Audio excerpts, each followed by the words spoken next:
Kita kembali lagi ke Insap, Intip Sabda, bersama dengan Frater Revi. Minggu ini jatuh pada tanggal 9 November. Setiap tanggal 9 November, Gereja Katolik di seluruh dunia merayakan sebuah pesta, yaitu Pesta Pemberkatan Gereja Basilika Lateran. Ini adalah sebuah gereja yang berdiri di Roma. Pertanyaannya adalah, mengapa gereja yang berdiri di Roma pemberkatannya dirayakan oleh gereja Katolik di seluruh dunia? Mungkin pertanyaan itu muncul di benak Anda, dan kalau itu sungguh muncul, itu adalah pertanyaan yang bagus, karena justru itu yang akan kita temukan jawabannya dalam Insap kali ini. Untuk sampai pada jawaban itu, saya ingin mengajak Anda untuk melihat dulu firman yang akan kita dengarkan pada Pesta Pemberkatan Gereja Basilika Lateran ini. Mulai dari bacaan yang pertama. Bacaan pertama diambil dari kitab Yehezkiel bab 47 ayat 1-2, dilanjutkan dengan ayat 8-9, dan terakhir ayat 12. Ini adalah sebuah teks yang menceritakan Nabi Yehezkiel mendapat penglihatan, sebuah penglihatan tentang bait suci yang ideal.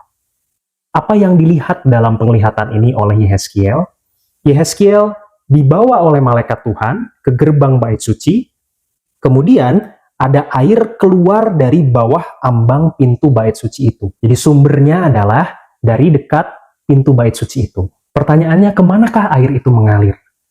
Dalam teks diceritakan Yehezkiel dibawa oleh malaikat itu berjalan-jalan ke arah timur dan seterusnya. Tapi kalau kita mau sampai pada kesimpulannya, tujuan dari air ini itu bermuara di Laut Asin, dikatakan demikian. Laut Asin. Air laut ini mengandung banyak sekali garam.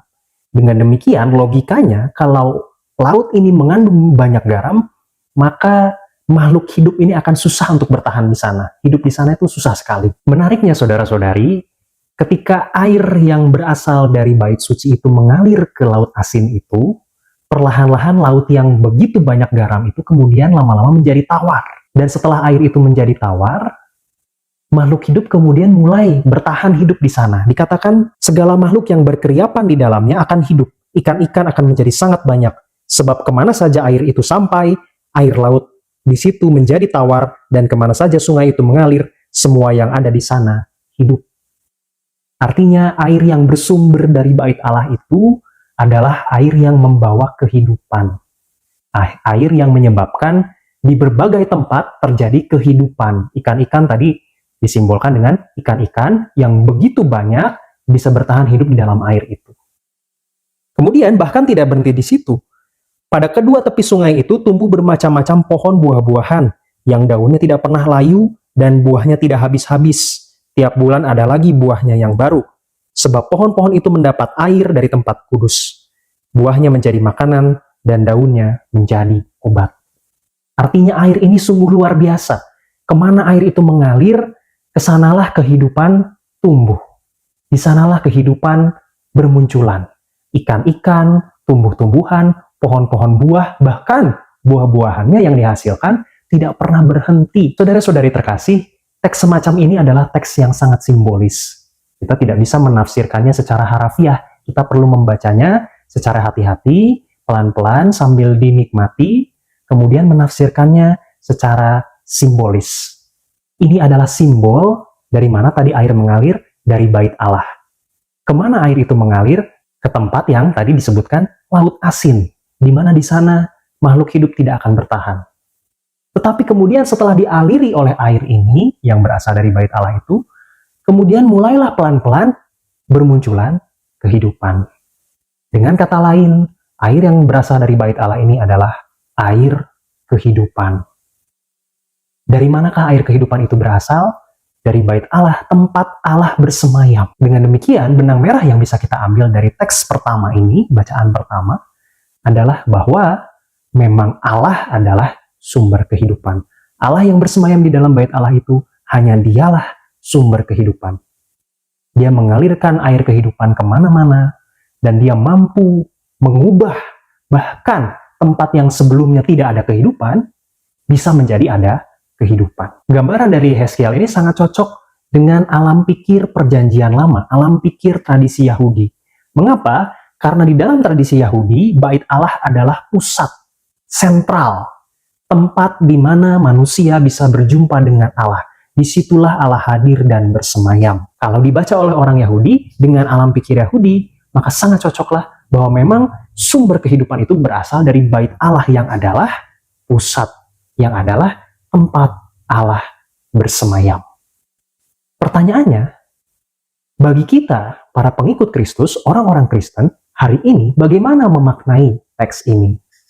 Kita akan dibantu dengan teks dari bacaan Injil yang diambil dari Injil Yohanes bab 2 ayat 13 sampai 22. Saudara-saudari, ini adalah teks yang menceritakan Yesus mengusir para pedagang yang berjualan di Bait Allah. Apakah Yesus begitu membenci para pedagang ini? Apakah Yesus tidak suka kegiatan berdagang? Sampai-sampai Yesus mengusir para pedagang yang berjualan di Bait Allah. Apakah itu alasannya? Tentu saja tidak. Mengapa Yesus mengambil keputusan untuk mengusir para pedagang ini? Alasannya sebetulnya sangat fundamental. Yesus bisa membaca isi pikiran mereka, isi pikiran para pedagang ini. Bait Allah seharusnya menjadi tempat di mana manusia berjumpa dengan Allah. Itu adalah tempat yang sungguh suci.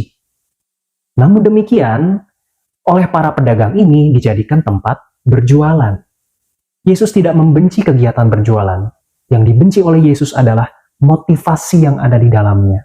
Para pedagang ini sudah tidak peduli lagi dengan kesucian Bait Allah. Yesus tidak menyukai motivasi mereka yang menggeser pusat perhatian dari Bait Allah sebagai tempat yang suci menjadi Bait Allah sebagai tempat mengeruk harta kekayaan. Maka Yesus mengambil tindakan mengusir para pedagang ini. Kemudian di bagian akhir ada kata-kata Yesus yang sangat kontroversial. Diceritakan bahwa orang-orang Yahudi menantang Yesus, katanya, "Tanda apakah dapat engkau tunjukkan kepada kami bahwa engkau memang berhak bertindak demikian?" Mereka mempertanyakan, kok Yesus berani-beraninya mengusir para pedagang?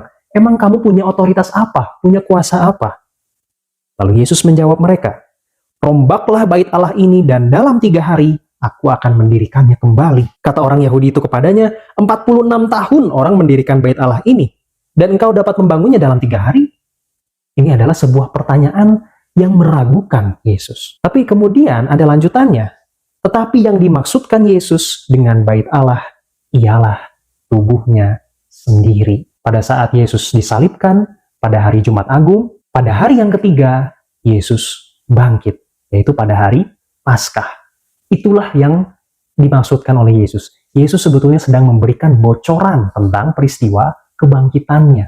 Dalam waktu 3 hari, ia bisa merombak kembali Bait Allah dan mendirikannya kembali. Tubuhnya yang dihancurkan pada hari Jumat Agung dalam kematian akan kembali bangkit pada hari Paskah. Disinilah saudara-saudari yang melengkapi apa yang tadi telah dikisahkan atau diceritakan atau dituliskan di dalam teks kitab Nabi Yehezkiel. Kalau dalam kitab Nabi Yehezkiel kita masih menggunakan alam pikir orang Yahudi, Bait Allah sebagai sentral. Lalu bagaimana kita membacanya sebagai orang Kristen? Sebagai orang Kristen, kita mendapatkan inspirasi dari teks Injil bahwa sekarang bagi kita Bait Allah itu adalah Yesus. Yesus sendiri adalah Allah yang hadir ke dunia. Dialah Bait Allahnya.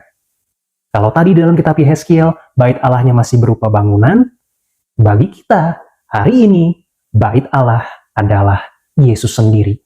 Kalau kita kaitkan dengan tadi pesan dari kitab Nabi Yehezkiel, Bait Allah itu mengalirkan air kehidupan kemana-mana.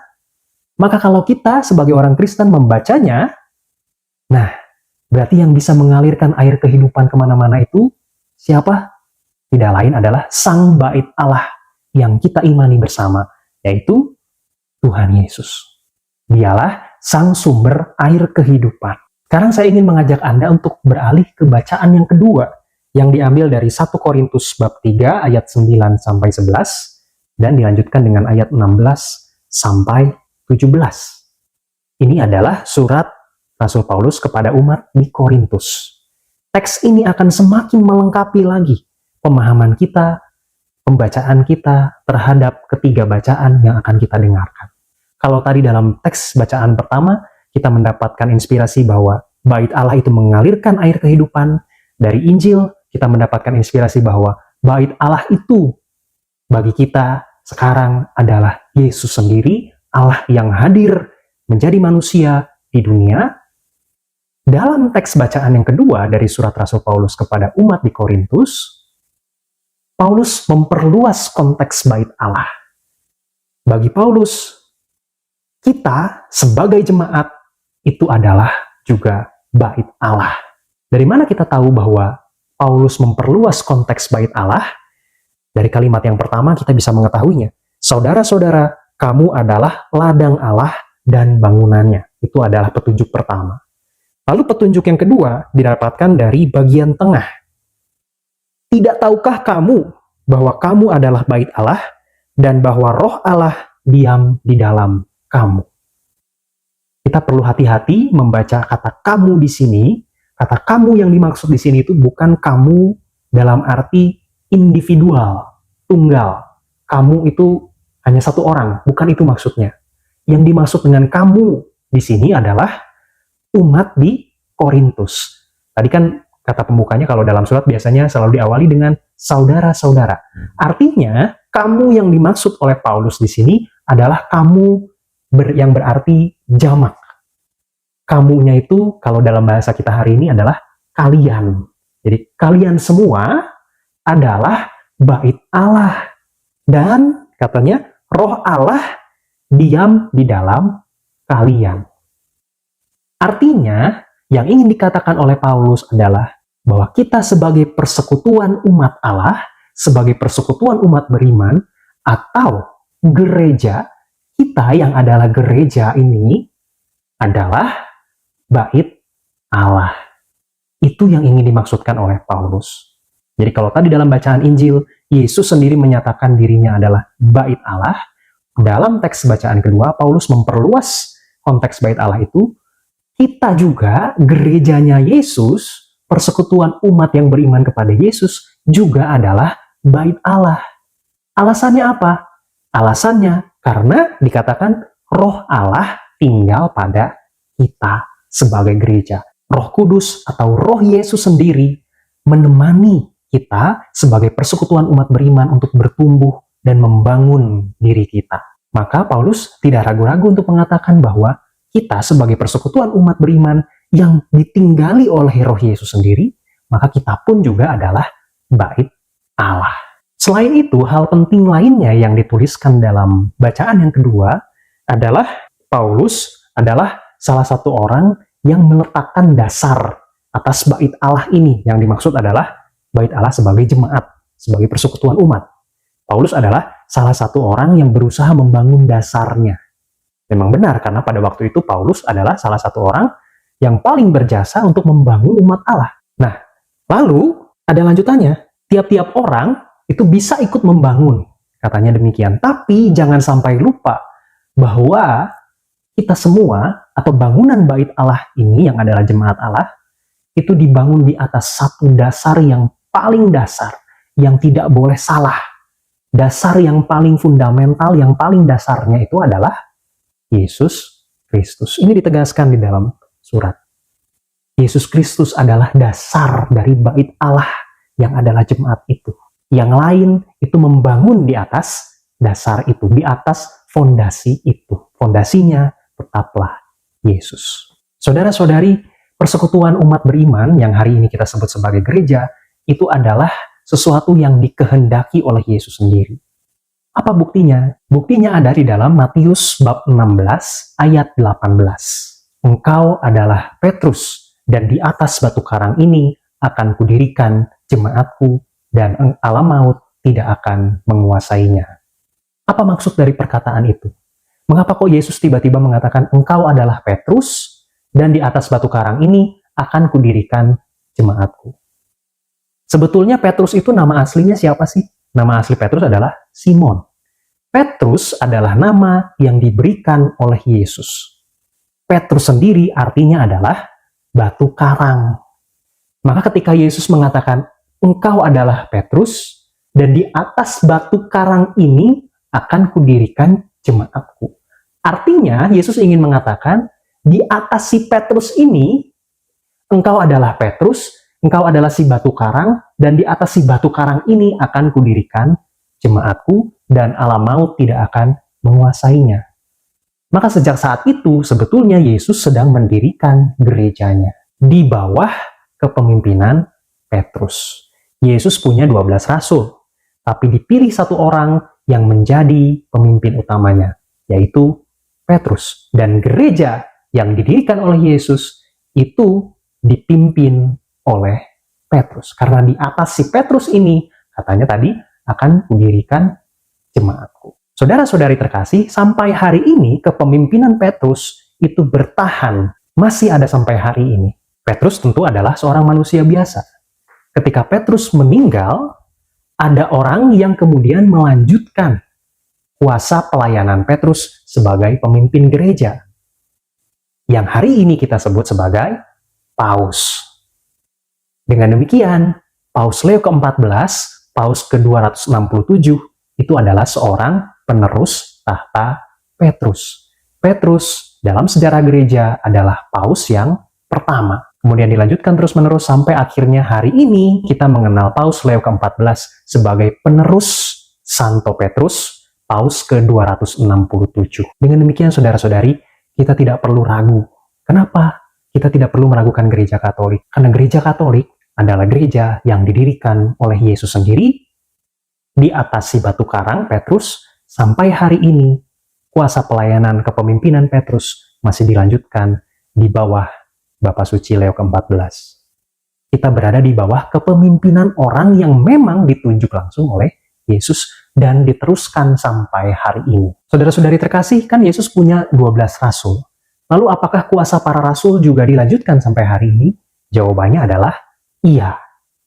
Kuasa para rasul sampai hari ini dilanjutkan oleh para uskup. Ketika para rasul meninggalkan dunia ini, dipilihlah orang-orang yang kemudian melanjutkan kuasa untuk menggembalakan umat, menggantikan para rasul itu, yang hari ini disebut sebagai para uskup. Maka tidak heran kalau gereja Katolik di seluruh dunia punya satu pemimpin utama yang adalah Paus, kemudian ada banyak uskup, ada banyak bapak uskup yang menjadi gembala, memimpin, dan menggembalakan umat di masing-masing keuskupannya. Dalam tradisi gereja, setiap uskup punya tahta, dan kursi atau tahta ini disebut sebagai katedra.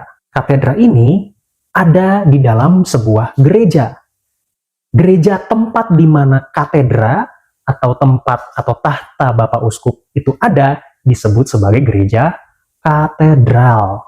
Dengan demikian singkatnya gereja katedral adalah gereja di mana di sana ada tahta uskup, ada tahta penerus kuasa pelayanan para rasul. Dengan demikian kesimpulannya, setiap keuskupan pasti punya satu gereja katedral, karena setiap keuskupan pasti punya satu tahta uskup. Keuskupan Anda masing-masing pasti punya gereja katedralnya masing-masing, karena disitulah uskup Anda bertahta.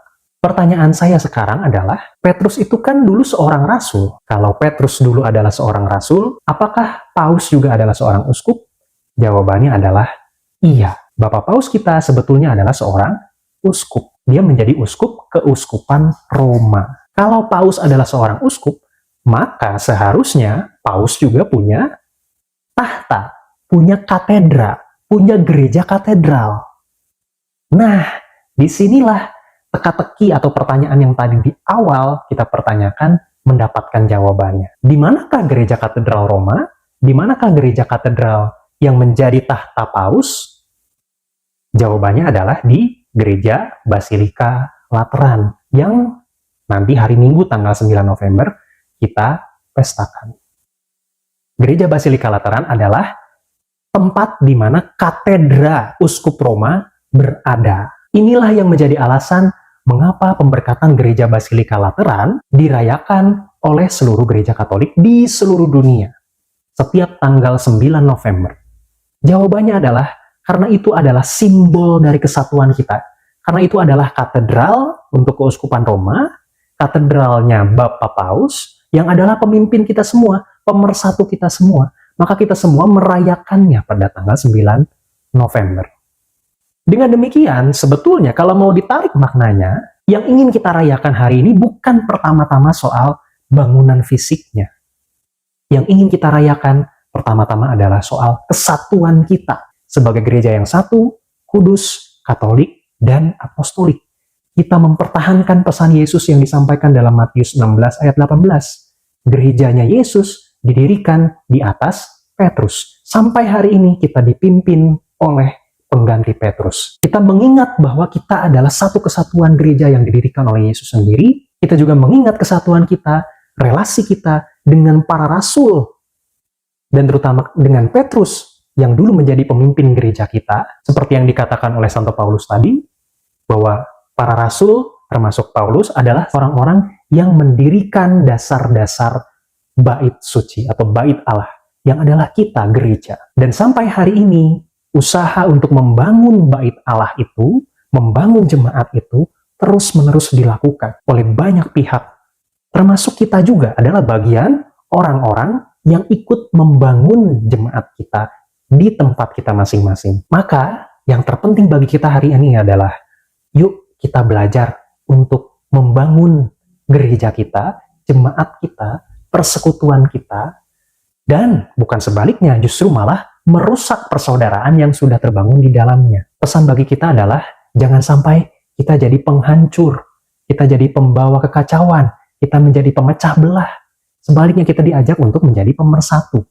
Orang-orang yang ikut bersama-sama dengan Paulus tadi, membangun bait Allah, supaya bait Allah terus terbangun dan berdiri kokoh. Sekali lagi, yang kita rayakan dalam pesta pemberkatan Basilika Lateran, pertama-tama adalah kita mengingat bahwa kita adalah gereja yang satu, kudus, katolik, dan apostolik, didirikan di atas sang batu karang, yaitu Petrus sendiri, dan kita bersyukur menjadi bagian dari gereja katolik ini. Tetapi yang harus kita ingat juga adalah bahwa jangan sampai kita malah justru menjadi sombong. Saya kan sebagai bagian dari gereja Katolik yang didirikan di atas Petrus. Bukan itu yang diharapkan. Yang justru diharapkan dari kita adalah rasa syukur karena kita berada paling dekat dengan orang-orang terdekat Yesus. Maka sebagai bagian dari gereja Katolik ini, mari kita belajar menjadi orang-orang yang menebarkan atau yang paling menebarkan pesan Yesus, kabar sukacita Yesus ke seluruh dunia, kepada siapapun yang kita jumpai dalam kehidupan sehari-hari. Yang diharapkan dari kita sekali lagi bukanlah sikap sombong, tetapi rasa syukur dan kemudian membagikan kebahagiaan atas rasa syukur itu dengan cara mewartakan kabar gembira Kristus kepada semua orang yang kita jumpai dalam kehidupan sehari-hari dengan cara apapun yang kita bisa lakukan, dengan cara-cara yang baik, yang pas, supaya nama Tuhan semakin dimuliakan. Kemuliaan kepada Bapa dan Putra dan Roh Kudus, seperti pada permulaan, sekarang, selalu, dan sepanjang segala abad. Amin.